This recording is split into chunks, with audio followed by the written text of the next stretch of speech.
આપણે કાલે બી કહેતા હતા ને આજે બી કહીએ છીએ, તાકાત હોય તો લગાવો ગાડી બાજુમાં.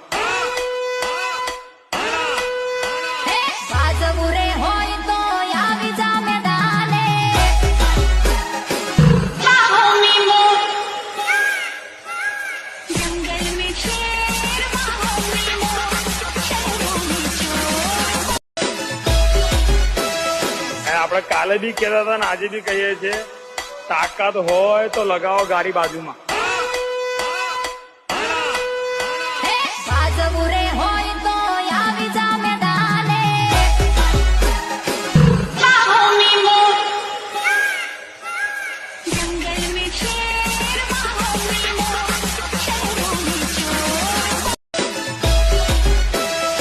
આપણે કાલે બી કહેતા હતા ને આજે બી કહીએ છીએ, તાકાત હોય તો લગાવો ગાડી બાજુમાં.